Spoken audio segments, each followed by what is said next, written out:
Durante el brunch familiar brindaron por la unidad, justo después de anunciar que usarían la herencia del abuelo para pagar las deudas de mi hermano. Yo solo revolví mi café y pensé, el fondo que abrí hace 11 semanas ya está protegido. Durante el brunch familiar, mi padre alzó su copa con entusiasmo y brindó por la unidad familiar. Lo hizo justo después de anunciar que usarían la herencia del abuelo para saldar las enormes deudas de tarjeta de crédito de mi hermano. Mantuve el rostro neutral mientras él se inclinaba hacia mí y murmuraba: supongo que tú ya no tienes mucho que aportar. Removí el café con la cucharilla sin siquiera mirarlo y respondí con calma: si tú lo dices. Ellos seguían conversando animadamente sobre cómo renovar su casa con lo que quedaba del dinero, mientras yo revisaba en mi celular el estado de una cuenta especial que había abierto hacía 11 semanas. Un fideicomiso, sellado, intocable. Mientras el sonido de los brindis y las risas resonaba en la mesa, repetí en voz baja: si tú lo dices, removiendo el café frío que no planeaba tomar. La sonrisa de mi hermano se desdibujó por un instante. Supo, o al menos intuyó, que había algo que no le estaban contando. Continuaron planificando reformas, colores para la cocina y nuevas encimeras. Yo, en silencio, observaba. Esa misma herencia que el abuelo había dejado, según me dijo en vida, debía dividirse en partes iguales. No proporcionalmente, no según necesidad. Iguales. Lo hablamos en privado, semanas antes de su muerte. Fue su manera de confiar en mí, una mirada, un apretón de manos. Pero, claro,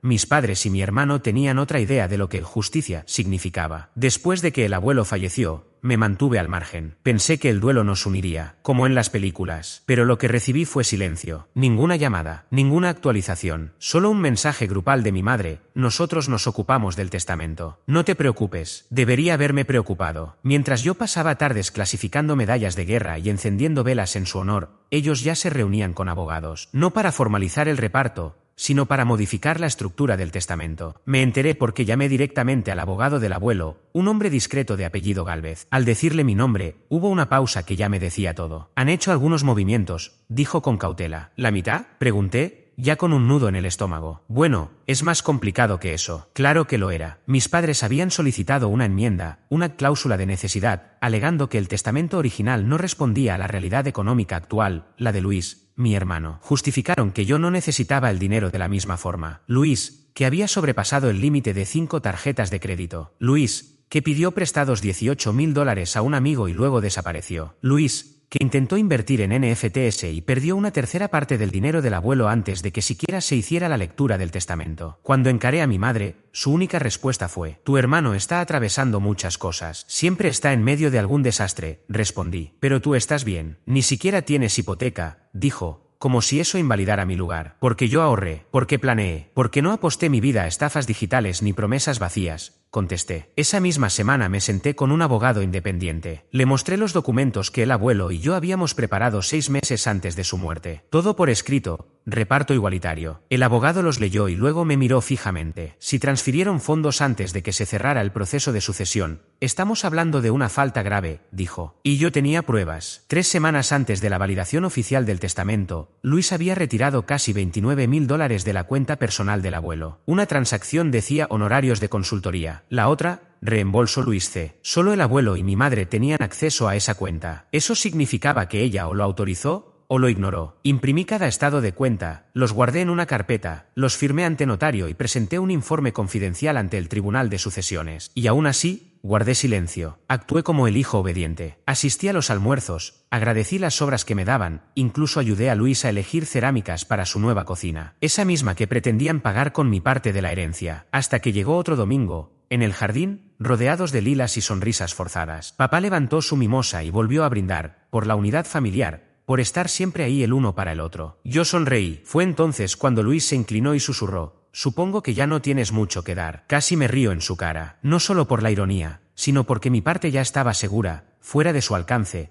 protegida por un fideicomiso irrevocable, imposible de tocar. Pero hay algo más, algo que todavía me despierta por las noches. No se conformaron con la herencia. 2 días después de ese brunch, recibí una llamada de una oficial de préstamos. Me preguntó si deseaba continuar con la solicitud para una línea de crédito de $50.000 que supuestamente había solicitado un mes atrás. No tenía idea de lo que hablaba. Le pedí que me enviara los documentos. Todo estaba ahí. Mi nombre, mi dirección, mi número de seguridad social, incluso una firma digital falsificada. Junto al formulario, una factura de servicios públicos con nuestros 2 nombres, mía y de Luis, compartiendo dirección. Una falsificación burda, pero lo bastante convincente como para pasar ante un empleado distraído del banco. Fue en ese instante cuando comprendí que Luis había intentado sacar un préstamo a mi nombre. Lo llamé de inmediato. ¿De verdad trataste de conseguir un préstamo usando mis datos? Silencio. No fue lo que parece. Ah, no. Entonces, ¿qué fue? Solo era algo temporal. Necesitaba cubrir los últimos gastos de la remodelación antes de la inspección,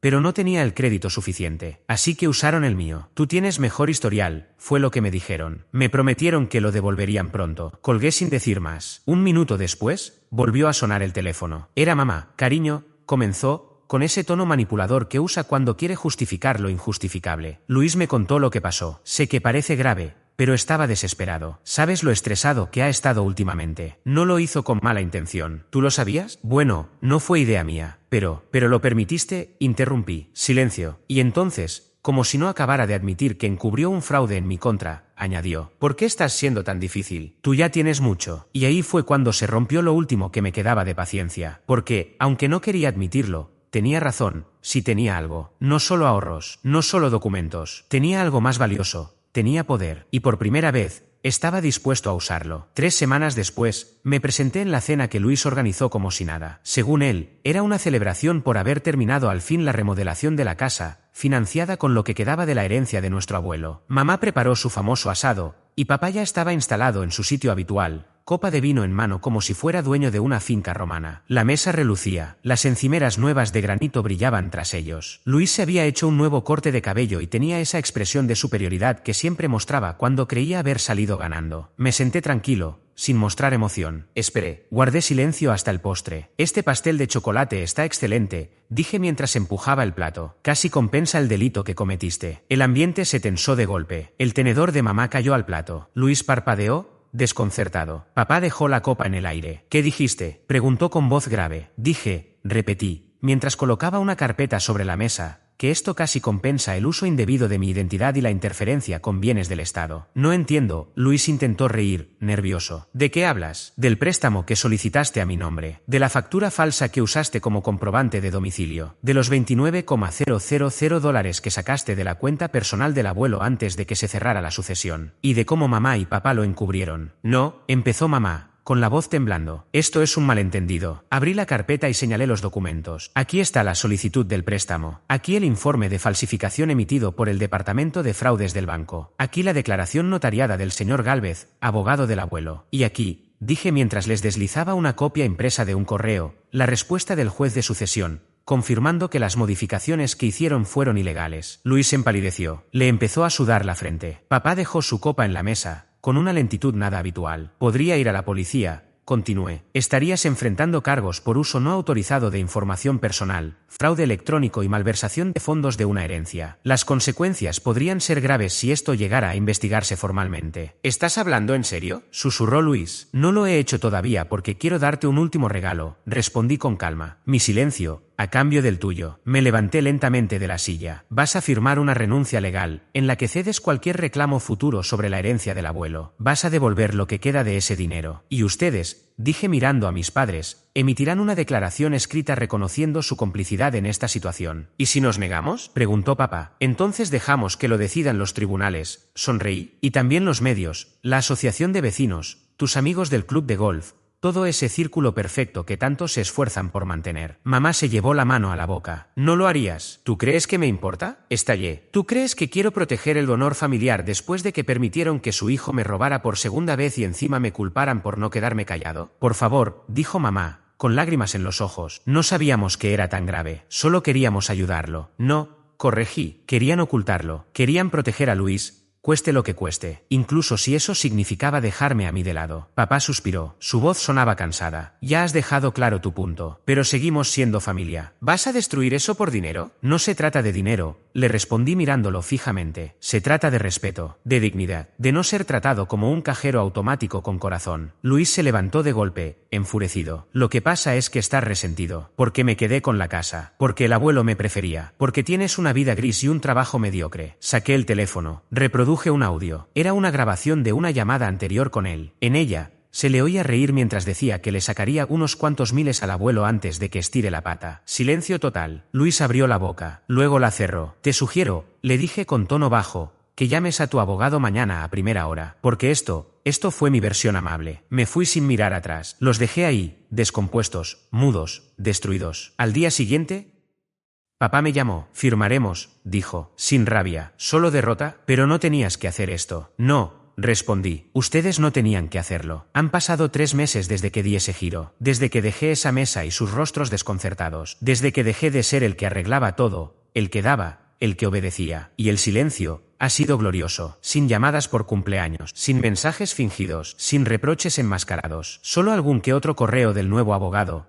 el que está gestionando la reestructuración del fideicomiso y la redistribución de la herencia. La renuncia se firmó al día siguiente. Luis, claro, intentó demorar, pero le recordé que un cargo penal arruinaría lo poco que le quedaba de crédito. Cedió como papel mojado. Me transfirieron $11,370. No era ni la mitad de lo que me correspondía, pero daba igual. Nunca fue por el dinero. Fue por algo más importante. Ellos perdieron, y yo no. Y una semana después de que todo se oficializó, hice algo que ninguno de ellos habría imaginado. No renuncié de forma dramática. Simplemente entré a la oficina de mi jefe, le estreché la mano y le agradecí por esos 6 años. Luego reservé un vuelo. No fue a Roma ni a Bali. Fue a Montana, a una cabaña a la que mi abuelo solía llevarme cuando era niño, el único lugar donde alguna vez sentí que alguien de mi familia realmente me veía. Pasé 2 semanas ahí, completamente solo, sin llamadas, sin noticias, sin distracciones, y por primera vez en años, respiré de verdad. Caminé por senderos, escribí en mi diario, leí las cartas que mi abuelo le había enviado a mi abuela durante la guerra. Estaban llenas de amor, arrepentimiento y promesas de ser un mejor hombre cuando regresara. En una de ellas escribió: no voy a repetir los errores de los hombres antes que yo. Qué lástima que su hijo nunca leyó esa parte. Cuando volví, algo dentro de mí había cambiado. Caminaba más ligero. Hablaba con más claridad. Ya no estaba enfadado. Estaba despierto. Y justo entonces empezaron las llamadas. Primero, mi madre: cariño, pensaba que tal vez podríamos hablar. Solo tú y yo. No contesté. Luego, mi padre: te extrañamos, ¿podemos almorzar? Respondí con un único mensaje: no. Pero la que casi me hizo reír fue la de Luis: mi hermano, sé que las cosas se salieron de control, pero seguimos siendo familia, ¿no? ¿Podemos hablar? Le tomé una captura a ese mensaje y lo guardé junto a los documentos del préstamo falsificado. Por si acaso. No terminó ahí. Un par de semanas después, recibí un mensaje de una tal Melissa. No reconocí el nombre de inmediato. Era la ex de Luis, la madre de sus hijos. Solo nos habíamos cruzado un par de veces. Apenas si la recordaba. Pero el mensaje decía: solo quería darte las gracias por hacer lo que nadie en tu familia se atrevió. No tienes idea de cuánto tiempo esperé que alguien le pusiera límites. Terminamos hablando por teléfono durante 1 hora. Me contó cosas que jamás imaginé. Que Luis vació las cuentas compartidas, que mintió ante el juez durante la batalla legal por la custodia, que mis padres lo encubrieron. Otra vez. ¿Crees que solo te explotaron económicamente?, me dijo. Intenta ver a tu hijo llorar porque la abuela le dijo que su padre no lo hizo con mala intención. Punto. Colgué temblando, pero no de rabia, de lucidez. Por fin entendí que no era el único dañado por ellos, y esa comprensión me dio fuerza. Desde entonces, empecé a establecer límites. No solo con ellos, con todos. Se acabaron los favores sin pago. Se acabaron las manipulaciones disfrazadas de afecto. Se acabó la lealtad unilateral. Cambié de número. Abrí otra cuenta bancaria. Empecé terapia. Me mudé. Y esa cabaña en Montana, donde por primera vez sentí paz, la compré, sin préstamos, a nombre de una sociedad, que no puedan rastrearla. Mi refugio, por si la ciudad alguna vez se vuelve demasiado ruidosa otra vez. Y entonces ocurrió algo que no esperaba. Recibí un paquete, sin remitente, solo una caja de terciopelo. Dentro, el viejo reloj de bolsillo de mi abuelo, aquel que creí perdido para siempre, sin carta, pero lo supe. Era de mi padre, su forma de pedir perdón sin pronunciar una palabra, su intento de una segunda oportunidad. No respondí, porque el mensaje que ya había dado fue más fuerte que cualquier reloj o carta. Uno no puede enterrar a alguien en culpa y luego pedir clemencia cuando se rompe la pala. Ya no soy el hijo que se sentaba en silencio en los almuerzos familiares fingiendo tomar café frío mientras repartían el futuro como si no fuera mío. Ahora soy el hombre que dijo no y lo sostuvo. Y por primera vez en mi vida, eso es suficiente. Dicen que toda familia tiene secretos, pero la mía ni siquiera intentó esconderlos. Los llevaban como medallas, excusas para traicionar, argumentos para usarme como si fuera un cajero automático sin límite de retiro. Lo que no esperaban, lo que nunca esperan del callado, del que siempre resuelve, del confiable,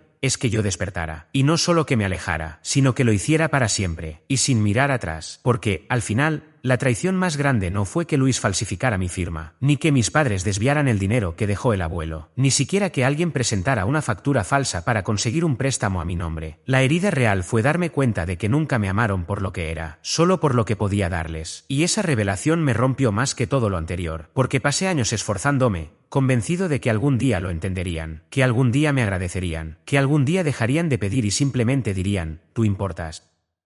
Ese día nunca llegó, así que lo fabriqué yo. Ya han pasado 6 meses, medio año desde que rompí la ilusión, desde que dije no y lo cumplí, desde que dejé de creer que le debía algo eterno a esa familia. ¿Y sabes qué pasó cuando dejé de sangrar por ellos? Empecé a sanar, compré la cabaña, la misma que mi abuelo adoraba, la pagué con lo poco que no lograron robarme, cambié de número, de banco, de contactos de emergencia, corté cada cuerda que usaban para traerme de vuelta, y por supuesto, intentaron reconectar, primero, con culpa. Esto no es lo que hacen las familias. Luego, con distorsión, solo intentábamos ayudar a tu hermano. Después, con amenazas, te arrepentirás cuando ya no estemos. Y por último, con súplica, por favor, solo hablemos. Pero yo ya conocía el guión. Mismo drama, diferente disfraz. Esta vez no compré la entrada, ni me acerqué al escenario. Y cuando el ruido cesó, ocurrió algo inesperado. Empecé a oírme a mí mismo. No al hijo servicial, al que siempre estaba disponible, al que aguantaba, sino al hombre que se ríe sin pedir permiso, que lee al amanecer, que dice estoy cansado sin culpa, que prepara café en silencio sin esperar una llamada pidiendo algo. Comencé terapia de verdad, no la de desahogarme con un amigo, no la de evadir. Exploré las heridas, el modo en que la voz de mi madre me hacía encogerme cada vez que decía solo pienso que, el modo en que el silencio de mi padre equivalía a decepción, el modo en que la risa de Luis me revolvía el estómago, porque entendí que su diversión siempre venía a costa de alguien. Y ahora sé algo que antes no sabía. Estoy bien. Lo saqué todo a la luz. Lo desarmé pieza por pieza. Lo enfrenté sin atajos. Y después, lo dejé ir, porque ya no era mío para cargar. Hace unos días recibí una carta, escrita a mano, de mi padre, 5 páginas llenas, sin pretextos ni intentos de justificarse. Solo una frase me dejó inmóvil. No espero que me perdones. Solo deseo que al fin seas libre. Doblé la carta con cuidado y la guardé en un cajón. No porque lo haya perdonado, todavía no, sino porque, al fin, reconoció lo que se perdió, lo que destruyeron, y lo que logré reconstruir sin ellos. Hace un mes conocí a alguien, no en un sentido romántico, al menos no por ahora, aún camino con cuidado por ese terreno, pero fue alguien genuino, alguien que no conocía a mi familia, ni mis heridas, ni mis cuentas bancarias. Me miró a los ojos y me dijo, tienes los pies en la tierra, pareces alguien que no pierde el tiempo. Y sonreí, porque era cierto, por primera vez en mi vida adulta. No estoy esperando que alguien me elija. No estoy suplicando afecto con gestos de entrega ni demostrando mi valor con transferencias silenciosas y resentimientos que nadie menciona. Solo estoy viviendo. Y eso, he comprendido, es la forma más contundente de rebelarse. No me arrepiento de nada, ni del momento en que enfrenté la verdad, ni del silencio que vino después, ni del quiebre que lo cambió todo. Porque hay veces en las que la única manera de romper un ciclo es hacerlo tan fuerte que nadie pueda fingir que no lo escuchó. Ya no busco venganza, solo quiero paz, y cada instante de tranquilidad me lo he ganado. Que me llamen egoísta si quieren, que inventen sus versiones, que lidien con las consecuencias de sus actos. Yo soy el hijo que un día tuvo el valor de decir basta, porque hice lo que jamás imaginaron, me elegí a mí mismo, y no pienso dejar de hacerlo nunca más.